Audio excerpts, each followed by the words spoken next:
नमस्कार साथियों, मैं हूं पुनीत काशीवाला मिश्रा। आप देख रहे हैं द मानस वॉइस पर विचारों का रण।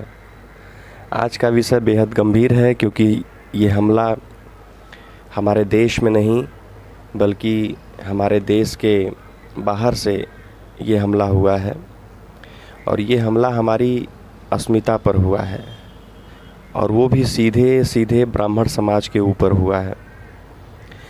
मेरे प्यारे दर्शकों, हाल ही में अमेरिका के राष्ट्रपति डोनाल्ड ट्रंप के शीर्ष सलाहकार पीटर नवारो ने एक चौंकाने वाला बयान दिया है। उन्होंने कहा है, Brahmins are profiteering at the expense of the Indian people, we need that shop. यानी ब्राह्मण भारतीय जनता की कीमत पर अधिक मुनाफा कमा रहे हैं, इसे रोकना होगा। अब सोचिए, यह महज एक बयान नहीं है बल्कि एक सोचा समझा षड्यंत्र है। भारत की सबसे प्राचीन, विद्वान और राष्ट्र निर्माण में अग्रणी भूमिका निभाने वाली जाति को बदनाम करने का।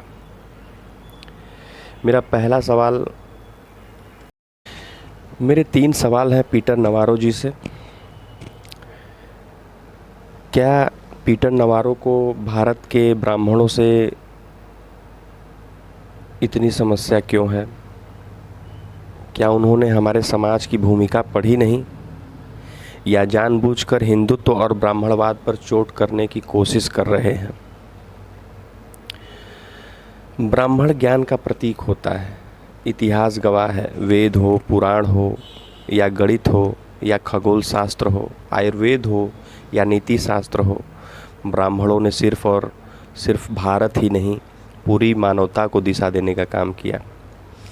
आचार्य चाणक्य ने साम्राज्य खड़ा किया, पंडित मदन मोहन मालवीय जी ने शिक्षा का दीप जलाया, पंडित दीनदयाल उपाध्याय जी ने एकात्म मानववाद का दर्शन दिया, श्यामा प्रसाद मुखर्जी जी ने राष्ट्र की अखंडता के लिए बलिदान दिया।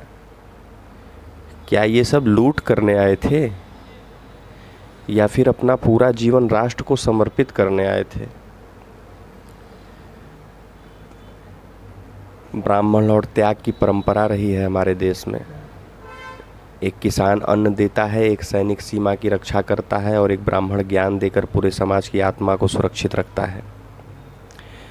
ब्राह्मण ने कभी सत्ता नहीं चाही बल्कि संस्कार चाहा। क्या पीटर नवारो को यह नहीं दिखता कि आज भी लाखों ब्राह्मण साधु सन्यासी बनकर बिना स्वार्थ के भारत की आध्यात्मिक धारा को आगे बढ़ा रहे हैं? साथियों, ये बाहरी विदेशी षड्यंत्र जो चल रहा है, इस पर गौर कीजिए। पहले मैकाले ने शिक्षा व्यवस्था बदलकर ब्राह्मणों को हाशिए पर ढकेला।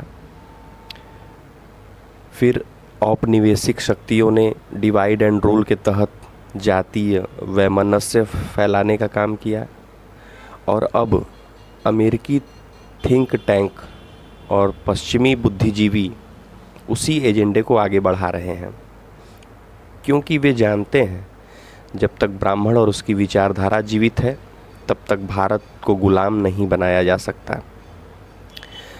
साथियों, जरा सोचिए, जिन्हें दुनिया सबसे ज्ञानवान कहकर पे पूजती है, आज उसी ज्ञानी पुरुष को, उसी ब्राह्मण समाज को शोषक और लुटेरा कहा जा रहा है। ये सिर्फ ब्राह्मणों पर हमला नहीं बल्कि भारत की आत्मा पर हमला है। अगर भारत की आत्मा पर हमला होगा तो इसे हम सभी बर्दाश्त नहीं करेंगे। अगर ब्राह्मण बदनाम होंगे तो वेद बदनाम होंगे, और वेद बदनाम होंगे तो हिंदुत्व बदनाम होगा, और अगर हिंदुत्व बदनाम होगा तो भारत की आत्मा कमज़ोर होगी। श्रीमान नवारो जी, आप हमें बताएंगे, क्या अमेरिका के कारपोरेट्स जनता की कीमत पर मुनाफा नहीं कमा रहे? क्या वॉल स्ट्रीट की पूंजीवादी व्यवस्था जनता का शोषण नहीं करती? तो फिर भारत के साधु संत और विद्वान ब्राह्मणों को क्यों निशाना बना रहे हैं? दोस्तों, मेरे साथियों, मेरे दर्शकों, आज ज़रूरत है हम इस नैरेटिव को तोड़ें। हमें गर्व से कहना होगा कि हाँ, हम ब्राह्मण हैं, हम सनातनी हैं, हाँ, हम भारत की आत्मा के रक्षक हैं। ये लड़ाई सिर्फ ब्राह्मणों की नहीं, ये हर उस भारतीय की लड़ाई है जो अपनी संस्कृति, अपनी परंपरा और धर्म पर गर्व करता है। साथियों, आज आपने द मानस वॉइस पर विचारों का रण सुना। अगर आपको लगता है कि ब्राह्मण समाज पर यह हमला पूरी भारतीय संस्कृति पर हमला है तो इस वीडियो को ज़रूर शेयर करिए, कमेंट करके बताइए आप इस मुद्दे पर क्या सोचते हैं। चैनल को सब्सक्राइब कीजिए, क्योंकि यहाँ सच की आवाज़ गूंजती है, बेखौफ, बेबाक और राष्ट्रवादी। जय श्री राम, जय माँ भारती, वंदे मातरम, जय हिंद। मिलते हैं साथियों अगले एपिसोड में। आज के लिए इतना ही, धन्यवाद।